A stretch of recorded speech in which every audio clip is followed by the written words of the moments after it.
Claude Maluret, vu les dysfonctionnements observés un peu partout sur le territoire, est-ce que Gérard Larcher a raison de demander une commission d'enquête selon vous ou pas? Écoutez, ces dysfonctionnements, tout le monde est d'accord pour les constater, puisque même Gérald Darmanin, que j'ai vu depuis dimanche sur des plateaux de télévision, explique que c'est vrai qu'il y a eu des dysfonctionnements.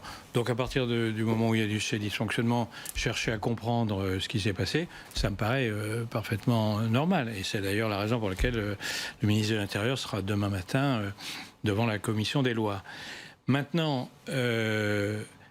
je pense qu'il ne faudrait surtout pas penser que le taux d'abstention est dû au fait que les gens n'aient pas reçu les documents chez eux. Le problème est beaucoup plus vaste que cela. C'est pas le problème de la distribution. Vous l'avez d'ailleurs dit tout à l'heure. Je pense qu'on en parlera peut-être tout à l'heure si j'ai bien compris. Le vrai problème aujourd'hui, c'est pourquoi y a-t-il eu 66% d'abstention. Et la commission d'enquête, moi, je pense que il devrait y avoir d'ailleurs beaucoup plus qu'une commission d'enquête. Il devrait y avoir le Sénat, l'Assemblée, le gouvernement vont avoir dans les mois qui viennent à se poser la question: comment faire pour que ce taux d'abstention qui augmente d'année en année, de décennie en décennie même, puisse recommencer à baisser. En tout cas pour les élections locales, parce que pour les élections générales, les élections présidentielles, par exemple, les législatives, et même pour les dernières européennes d'ailleurs, où le taux est remonté, quand l'enjeu est vécu comme important, à ce moment-là, je ne suis pas sûr du tout qu'il y ait une vraie désaffection tendancielle. Mais sur des élections comme... Quelles sont vos interprétations, d'après vous, les raisons de cette abstention à ces scrutins locaux? Quand vous allez aujourd'hui voter à des régionales et à des départementales, d'abord elles sont ensemble. D'habitude elles sont séparément. Donc là déjà vous confondez.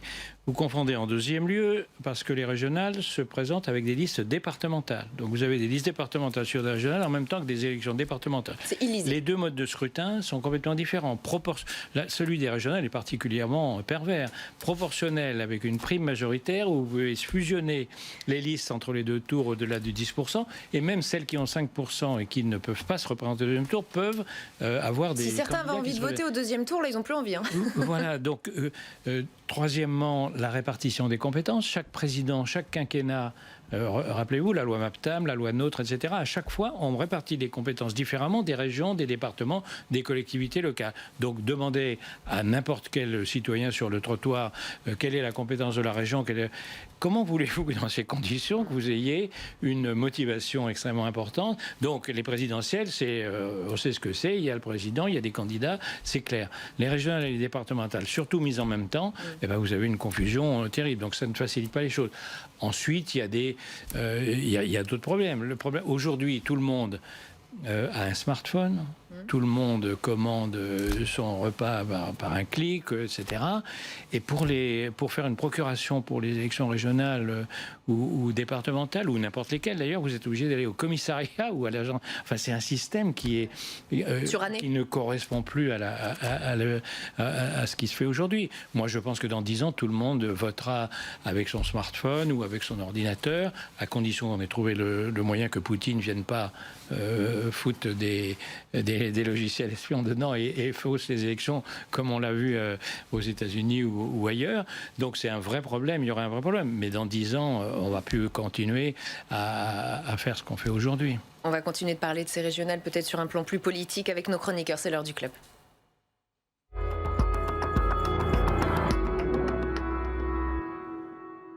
Et Samia, on vous retrouve donc en direct d'Angers. Vous suivez l'entre-deux tours des régionales en Pays de la Loire. Aujourd'hui, vous étiez avec la gauche qui espère créer la surprise au second tour.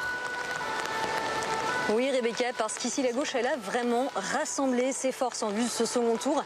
Il y a deux listes qui ont fusionné, celle de Mathieu Orphelin d'abord, qui a obtenu 18,7% des voix au premier tour avec sa liste qui rassemblait les écologistes et la France insoumise, et puis celle de Guillaume Garot qui a obtenu un peu plus, lui, de 16% des voix au premier tour. Donc leurs deux listes, eh bien, elles n'en forment plus qu'une et ensemble, ils pèsent 35% des voix. C'est un peu plus que le score de la présidente sortante de droite. Donc théoriquement c'est faisable. La gauche pense que grâce à ce rassemblement elle peut remobiliser les abstentionnistes et élargir son socle par rapport au premier tour.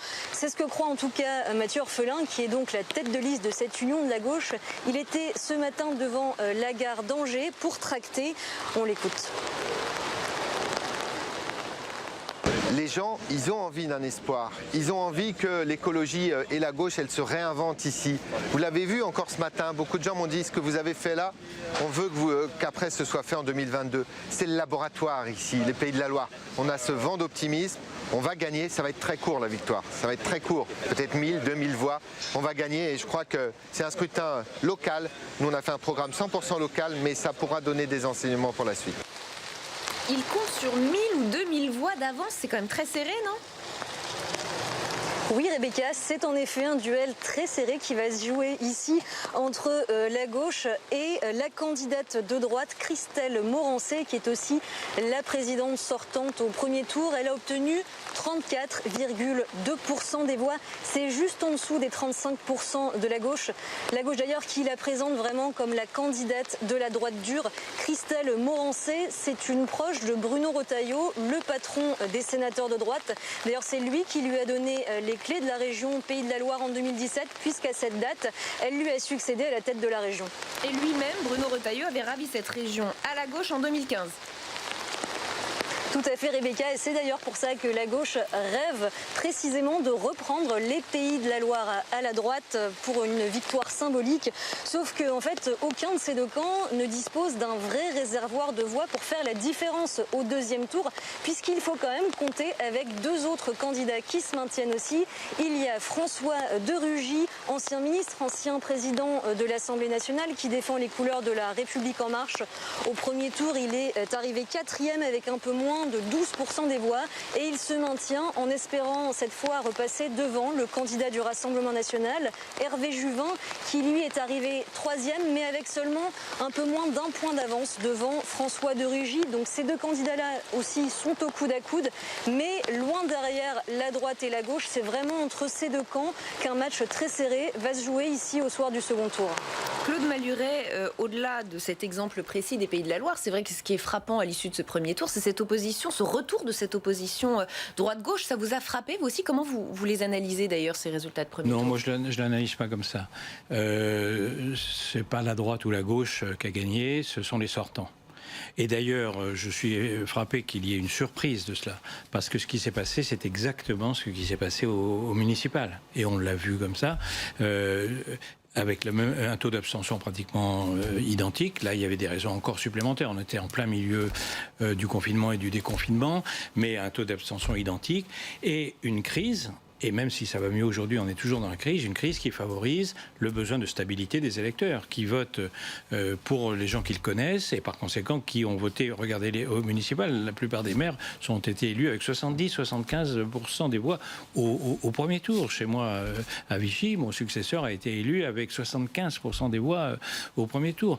Et donc, il y a l'essentiel, c'est cela, c'est la prime au sortant. Elle a existé pour les municipales, elle existe exactement aujourd'hui de la même façon pour les régionales. Il se trouve que les sortants sont tous soit de droite, soit de gauche, des partis traditionnels, et par conséquent, c'est eux qui ont profité des élections. Quant à la République en main, et ceux qui n'étaient pas sortants ont fait des scores minables. Quand la droite était sortante, la gauche a fait des scores minables comme la REM. Quand la gauche était sortante, la droite a fait des scores minables comme la REM, et la REM, enfin En Marche, a fait des scores minables partout parce qu'elle n'avait aucun sortant. Donc, aller présenter des candidats dans ces conditions, c'est une sorte de lâcher de bobo dans la fosse au lion. Si pour vous, ça ne dit rien du scrutin de 2022 ? Ça ne dit rien. Comment ? Ça ne dit rien. Je pense que je crois vraiment pas. Vraiment pas. Ça dit un certain nombre de choses, mais je ne crois pas à beaucoup des choses dont on entend parler depuis ce week-end. Ce que ça dit, et ça j'en suis persuadé, je l'ai toujours dit et je continue à le dire et on verra si j'ai raison ou non, c'est que le plafond de verre du Rassemblement national est toujours là. Et il est plus là que jamais. On n'arrêtait pas, je veux dire, pendant 6 mois, on n'a parlé que de ça. On n'a pas parlé de la droite, de la gauche et tout. Le Rassemblement national montre aujourd'hui à quel point il a ce plafond de verre. Et je suis persuadé que ce plafond de verre existera au présidentiel. Donc évidemment, ça rejoue les cartes, ça redonne les cartes, parce que le problème n'est peut-être plus aujourd'hui depuis 6 mois, tout le monde se dit c'est moi le meilleur pour contrer le Rassemblement national. Peut-être que le problème, il ne va pas être celui d'être le meilleur pour contrer le Rassemblement national. Et en tout cas, moi, ça me rend moins inquiet. Encore une fois, je vous dis, je ne suis pas très inquiet. Je crois au plafond de verre. Mais ce score-là me rend moins inquiet. Ensuite, je pense, on est bien entendu bien en ça. Ça va rejouer les cartes, ça va rebattre les cartes à l'intérieur des partis, à l'intérieur de LR notamment, après la victoire de plusieurs présidents de région. Mais en définitive, je vois surtout pas d'annonce ou de prédiction des élections présidentielles à partir des élections régionales. Si les électeurs ont donné une leçon, c'est qu'ils ont voté pour la question qui leur était posée. Et ils ont voté pour leur président de région. Ils n'ont absolument pas voté pour savoir qui serait demain le meilleur candidat à la présidentielle. Donc je crois que si on veut en tirer des enseignements, cet enseignement-là n'est pas le bon. On sort un peu des régionales ? Allez, avec vous, Jérôme Rabier, on va parler ou reparler évidemment du texte majeur qui est examiné en ce moment au Sénat, c'est le projet de loi climat. Et aujourd'hui, le gros sujet de débat, ce sont les ZFE, les zones à faible émission. C'est un dispositif qui existe déjà dans 4 agglomérations, dont la métropole du Grand Paris, et qui vise à interdire progressivement les véhicules les plus polluants dans ces agglomérations. Le projet de loi climat du gouvernement y prévoit l'extension de ces ZFE à toutes les agglomérations de plus de 150 000 habitants d'ici 2025. Concrètement, ce sont désormais les petites vignettes critères qui sont sur les pare-brises des véhicules qui permettent de savoir quels véhicules peuvent circuler ou non dans certaines villes. Dans la métropole du Grand Paris, qui est la plus en pointe sur le sujet, ce sont depuis le 1er juin tous les véhicules qui ont des vignettes de numéro 4 ou supérieurs qui sont interdits. Et il est prévu qu'en juillet 2022, ce soit les critères 3, puis en janvier 2024, les critères 2. Objectif qu'en 2030, 100% des véhicules qui circulent soient des véhicules propres. Le projet de loi climat, il prévoit donc l'extension à 44 agglomérations en France, toutes celles qui ont plus de 150 000 habitants, avec une interdiction de tous les véhicules de critères 3 ou supérieurs en 2025. Mais le Sénat y est opposé, en tout cas à ce rythme. C'est ce qui a été voté en commission, comme l'a rappelé Philippe Tabarot. Il est le rapporteur sur cette partie du texte dans l'hémicycle.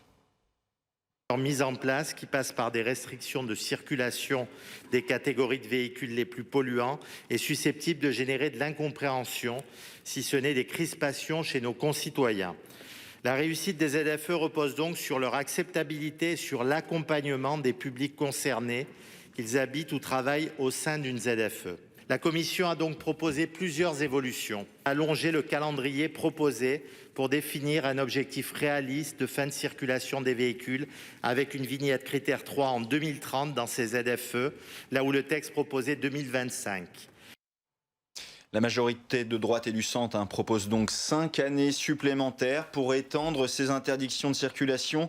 Un report inacceptable pour les écologistes qui rappellent que la pollution de l'air, ce sont 48 000 décès prématurés en France chaque année. Alors une fois n'est pas coutume, les sénateurs écologistes, ils ont défendu la version du gouvernement et de l'Assemblée nationale et ils enragent contre ce recul au Sénat. Écoutez Jacques Fernic. Il faut de la souplesse, il faut laisser la main aux élus locaux pour s'adapter aux véritables conditions territoriales de leur périmètre.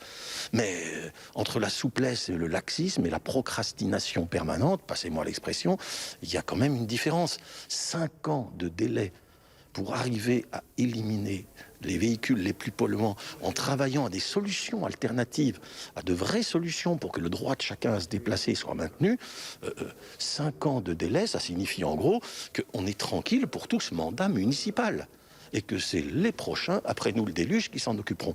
C'est pas raisonnable. Cet après-midi, c'était Jean-Baptiste Djebbari, le ministre délégué au transport, qui était dans l'hémicycle. Il a tenté de convaincre la majorité sénatoriale de revenir sur ce report en rappelant les dispositifs qui ont été mis en place pour accompagner les automobilistes dont les véhicules seraient concernés. Écoutez-le. Le présent projet de loi vise à étendre le nombre de ZFE pour les agglomérations supérieures à 150 000 habitants, que ce seuil nous paraît être un choix raisonnable pour atteindre nos objectifs de lutte contre la pollution de l'air. La mise en place de ces ZFE va inciter, et c'est juste, fortement au renouvellement du parc automobile et que nous mobilisons pour cela des aides tout à fait inédites, non seulement pour les véhicules d'occasion, mais aussi pour les véhicules neufs. Nous avons eu l'occasion de parler de la semaine dernière de ces aides, bonus électrimes, primes à la conversion, aides complémentaires des collectivités ou encore surprime ZFE.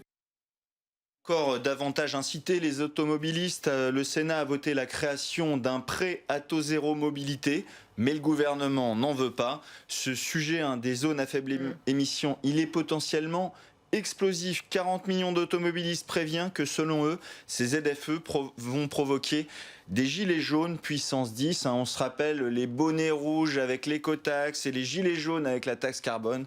Que vont provoquer ces ZFE? On le verra. Le Sénat, en tout cas, a tenté aujourd'hui d'assouplir et de donner davantage de temps dans ces agglomérations pour s'adapter. Mais il y a peu de chances que le gouvernement accepte, in fine, ces modifications. Et pourtant, Claude Malhuret, c'est vrai que ces ZFE, zones à faible émission, c'est ça. En termes d'acceptabilité, ça va être compliqué, non? Ça va être ce sujet, avec un certain nombre d'autres. Ça va être le défi, ça va être les affrontements de toutes ces prochaines années et sans doute de toutes ces prochaines décennies. On a fait la COP21 en France, on s'est engagé comme tous les pays du monde, ou en tout cas la plus grande partie des pays du monde, à réduire nos émissions de carbone.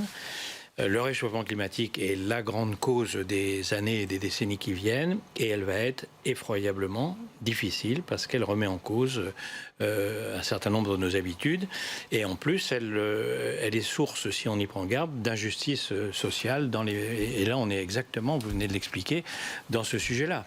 Il y a le problème des ZFE, mais dans le domaine des transports, on est en train d'étudier cet après-midi d'ailleurs au Sénat le transport ferroviaire, le transport aérien, le transport de marchandises, où on va avoir des situations qui ont mené aux Gilets jaunes. C'est la taxe sur le carburant qui a mené aux Gilets jaunes, et nous aurons dans les années qui viennent exactement le même genre de discussion. Mais ce que les Français ne veulent pas, c'est payer en fait pour cette transition écologique. C'est juste ça, en vrai, c'est pas si compliqué que ça. Mais il va bien falloir... Est-ce que ça peut pas être des deniers publics? Le problème, c'est qui paye, bien sûr, mais si c'est les données publiques, c'est de l'impôt. C'est de l'impôt. Il est évident qu'on ne pourra pas mettre en place ce genre de situation, et d'ailleurs le gouvernement l'a prévu, sans se dire quels sont les véhicules qui polluent le plus. Eh bien, ce sont les véhicules les plus anciens, donc les véhicules de ceux qui gagnent le moins d'argent, etc. Et donc, il va bien falloir trouver une compensation si on veut les aider à changer de voiture, ou si on veut, voilà. Donc, ça va être extrêmement compliqué si on veut à la fois réduire nos émissions et à la fois le faire dans un cadre de justice sociale. Le problème, c'est où est-ce qu'on met le curseur, et on voit bien la discussion au Sénat aujourd'hui, c'est où est-ce qu'on met le curseur. Le gouvernement dit il faut faire ça dans tel délai, et voilà les aides qu'on propose. Le Sénat dit vous n'y arriverez pas, vous allez avoir à nouveau les gilets jaunes ou les bonnets rouges, et donc il faut le faire sur un peu plus longtemps et prévoir des mécanismes de compensation. On va ne discuter que de ça dans les différentes, pas seulement dans le domaine des transports, mais on va discuter de ça c'est notre monde qui vient.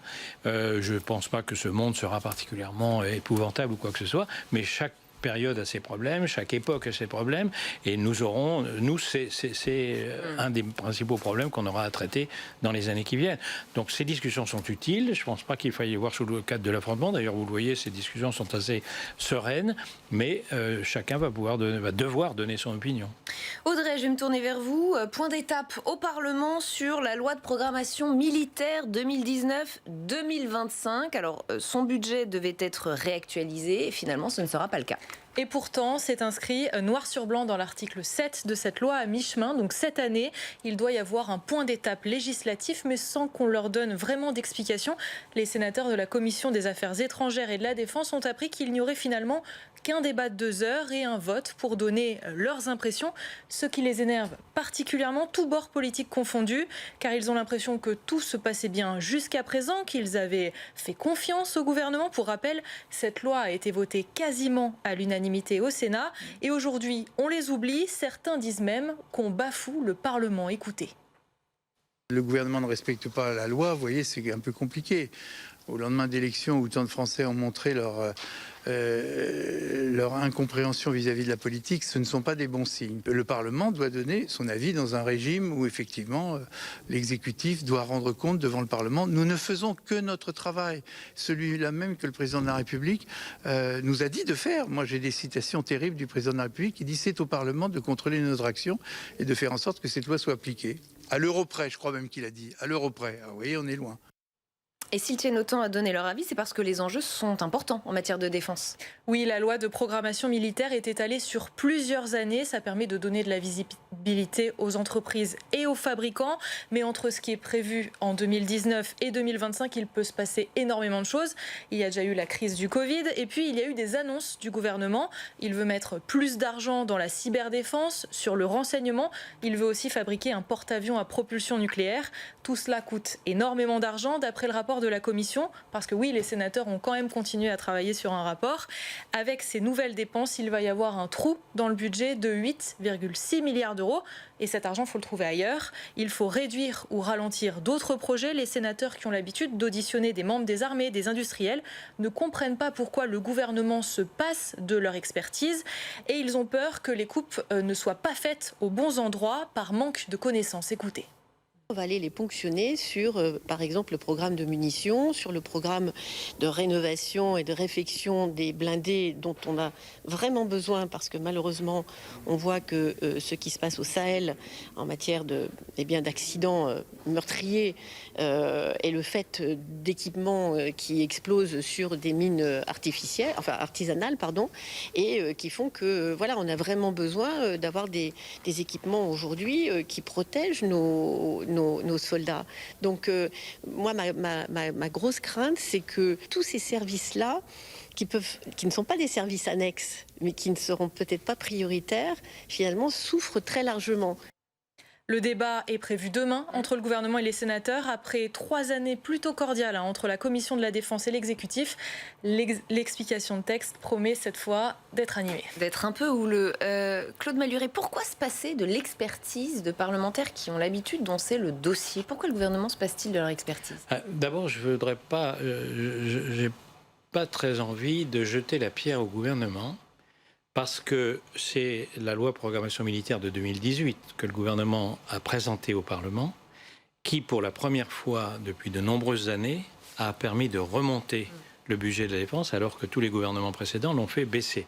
Donc la critique qui est faite aujourd'hui au gouvernement, moi je... C'est pas celle-ci. Hein. Non, c'est pas celle-ci. C'est pas ça qui est critiqué. Mais je pense c'est le point d'étape qui fait tout de même se rappeler que sans ce gouvernement, il n'y aurait pas eu cette augmentation. Deuxièmement, par rapport à 2018, la trajectoire... Et c'est une deuxième différence avec les gouvernements précédents, la trajectoire qui était prévue a été suivie. Donc jusque-là, je ne reproche rien au gouvernement sur ce qu'il a fait.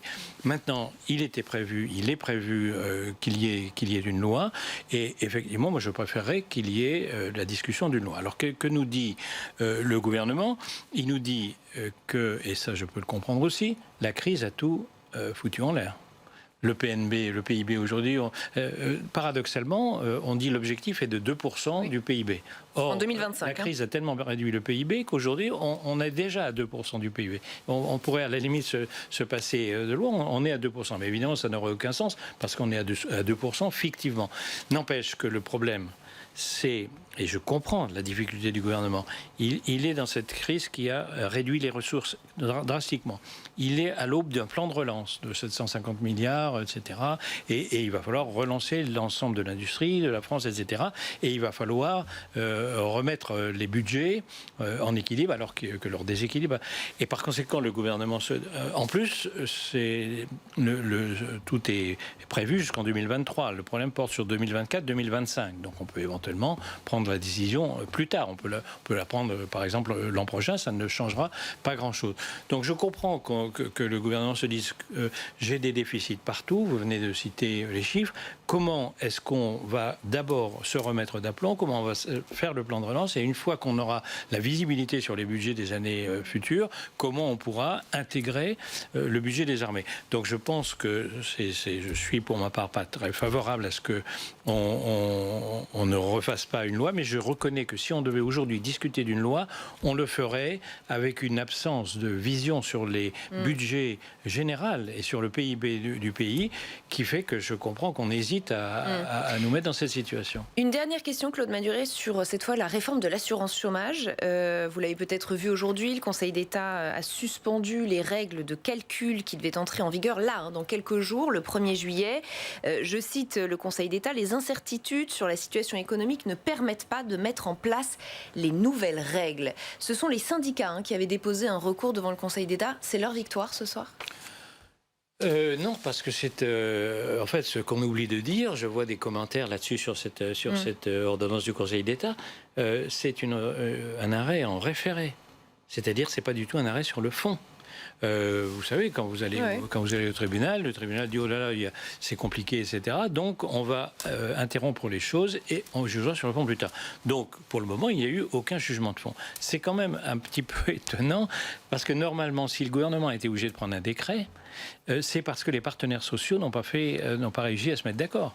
Normalement, la procédure, c'est les partenaires sociaux, les syndicats et les organismes patronaux décident de l'assurance chômage.